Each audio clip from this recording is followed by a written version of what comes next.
गर्मियों में सबकी पसंदीदा माजा और फ्रूटी जैसी ड्रिंक्स को फैक्ट्री में कैसे बनाया जाता है और क्या सच में इन्हें असली आम से नहीं बनाया जाता? चलिए देखते हैं। दोस्तों, माजा और फ्रूटी जैसी ड्रिंक को बनाने के लिए सबसे पहले इन बड़े बड़े बाग में से आम को तोड़कर लाया जाता है। हम आपको आपकी जानकारी के लिए बता दें, ये आम कोई नॉर्मल आम नहीं होते हैं। इन्हें खास प्रक्रिया से उगाया जाता है और ये आम खास तरह के होते हैं जिन्हें सिर्फ माजा बनाने वाली ये फैक्ट्री ही उगाती है। खैर, पेड़ पर लगे इन आमों को फिर उसके बाद तोड़ा जाता है और आपको तो पता ही है, आम के पेड़ काफी ऊंचे होते हैं और जो आम ज्यादा ऊंचाई पर लगे हुए होते हैं उन्हें एक लंबी सी कट्टर मशीन के द्वारा कट कर लिया जाता है और कट करते वक्त इन आम से जो सफेद कलर का लिक्विड निकलता है वह हमारी स्किन के लिए काफी डेंजर होता है, जिसकी वजह से वर्कर्स ग्लव्स को पहने रहते हैं। यह कर्मचारी इस सफेद लिक्विड को अच्छी तरह से साफ कर देते हैं और इन आमों को पानी से धोया जाता है और फिर उसके बाद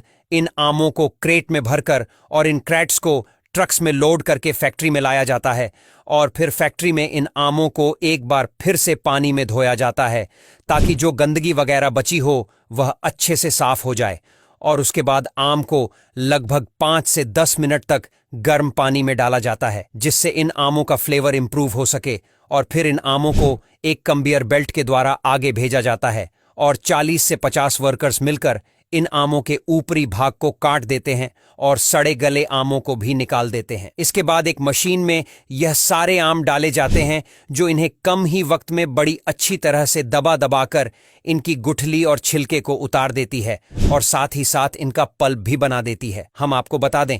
यहाँ जूस 2 तरह के होता है, विद पल्प और विदाउट पल्प, और माजा बनाने वाली इन फैक्ट्रीज में रोजाना लगभग 30 टन तक मैंगो पल्प तैयार किया जाता है। वैसे आपने कई बार सोचा होगा कि माजा ड्रिंक बिगेर सीजन के मार्केट में कैसे उपलब्ध रहती है, तो असल इन फैक्ट्रीज में रसीले आम से बने मैंगो जूस को काफी भारी मात्रा में स्टोर करके रख लिया जाता है ताकि सीजन खत्म होने के बाद भी इन रसीले आम से बने माजा बेचा जा सके। इन मैंगो जूस में कई तरह के केमिकल फ्लेवर ऐड किए जाते हैं जिससे कि यह मैंगो पल्प बगैर खराब हुए काफी दिन तक चलता है और इसके बाद रसीले आम से बने इस मैंगो पल्प को एक फिल्टर मशीन के द्वारा फिल्टर किया जाता है और यह प्रोसेस होने के बाद इन आम से बने रस को कंटेनर में भरकर ठंडा होने के लिए रख दिया जाता है और फिर वाटर प्यूरिफिकेशन का काम किया जाता है। यहाँ पर यूवी लाइट के जरिए पानी को डिसइंफेक्ट किया जाता है। फिर शुगर सिरप को तैयार किया जाता है जिसके लिए 50 किलो से अधिक चीनी को